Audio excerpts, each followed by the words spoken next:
What's going on, everyone? It's time to talk about the sequel, Gremlins 2 The New Batch. Well, this isn't really a Christmassy movie, but I thought since I did the first one, I might as well talk about the second one. So, yeah, Gremlins 2 The New Batch is released by Warner Brothers Pictures January 1st, 1990. It was written by Charlie Haas, produced by Michael Fennell and Steven Spielberg, and directed by Joe Dante, who, if that name sounds familiar, he obviously did the first one, and also he's done like The Howling, Inner Space, and Piranha.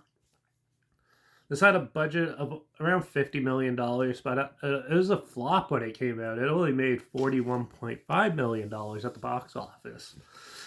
Yeah, so Gremlins 2. Well, how are they going to top Gremlins? Well, you take them to the city at least. So, Gremlins 2 The New Batch. Well, you're following the kid from the first one, who is actually a building designer and architect at this firm in the middle of New York, and they have like all this weird stuff. That's like everything in one. So they have like a TV station and an entertainment complex and stuff. There's like a tour going on when they first show it and stuff, and yeah. So Gizmo is actually at the end of Gremlins, Gizmo's handler who sold him in the first film comes and picks him up. And then, so you start off in the China shop with them, and then that actually gets demolished. So Gizmo runs away, and someone ends up finding him, and lo and behold, the kid finds Gizmo again. So he's back in the hands, but in the office. So he keeps him away from his bosses and stuff, and goes about his business.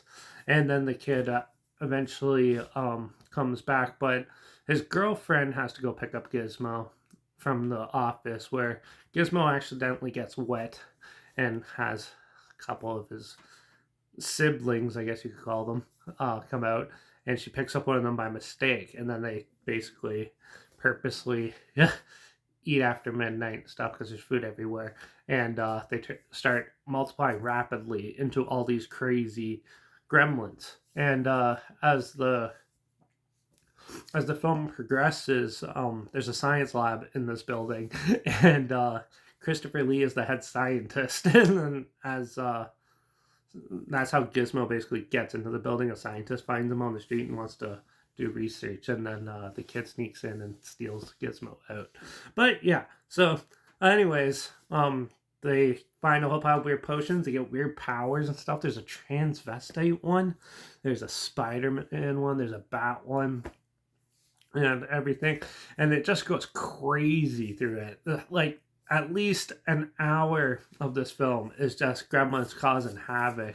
One of them becomes intelligent and talks, and it's just over the top. Tons of cameos, a lot of homages to other Warner Brothers films and stuff and shows, and it's just a lot of fun. This film, I really enjoyed the sequel as much as the first one, and the first one was pretty centered in a small town. This one, they go full-blown like creative with everything, and just how wild they managed to make everything be. And it's so well staged. The acting's really good. Special effects are amazing. Rick Baker did a great job at updating all the gremlins and stuff. And the cinematography is really good. Overall, it's a really well put together film. But I can't give it a perfect rating. There's just something about it that I maybe need a little more human character dynamics mixed in with it to make it even more of a stronger film. But overall, this film is really good. Just as good as the first one, I'd say. There's nothing really bad to it. It's way different than the original, but it's definitely worth the time. And it's developed quite the cult following the last couple years. As time's gone on. When it first came out, the Gremlins craze kind of died off, so it came out a little too late. But now it has a cult following, and it has quite the strong presence. And I think a lot of people prefer the sequel, if I Might be wrong on that, but yeah, overall, it's as good as the first one. So I'm going to give this a 4.5 out of 5. There's a trailer link down below, like always, if you want to check that out and relive it. It's linked down there. Also linked down below is my Instagram. That's where I always post clips of films I'm going to review in the future. All my stories, you have the film title hashtag and subgenre of film and a hashtag so you're aware of it. And also my Letterbox is down below, Dairy P reviews. That's where I post my star rating. My first star rating after watching the films on there. So make sure you follow me on one of those two platforms. Stay in loop with this channel. Like this video, share it to more people aware of it. Comment your opinions of the film down below if you have any. And if you have any films or film franchise in any genre that you want to hear my opinions on in the future, comment those down below too. I'll try my best to get to them as soon as I can and if I can find them. Make sure you subscribe. Hopefully we'll find something weird, obscure, and odd that you probably never thought of checking it together, or so you can hear my opinions on popular films that have come out, like this, classic films, and reviews on other things as well. And don't forget to ring that bell, because, well, we're going to go back onto the Christmas trend, and I think I might check out Better Watch Out next. I know it's on Prime, so I might give that one a go. I heard it's a little amusing. So we're getting back to all the Christmas reviews. Since it's December, might as well get as many as I can in. So yeah, tune in for that one, and watch out for all those crazy gremlins causing havoc in the cities. And I guess I'll see you all in the next review. So until then, cheers.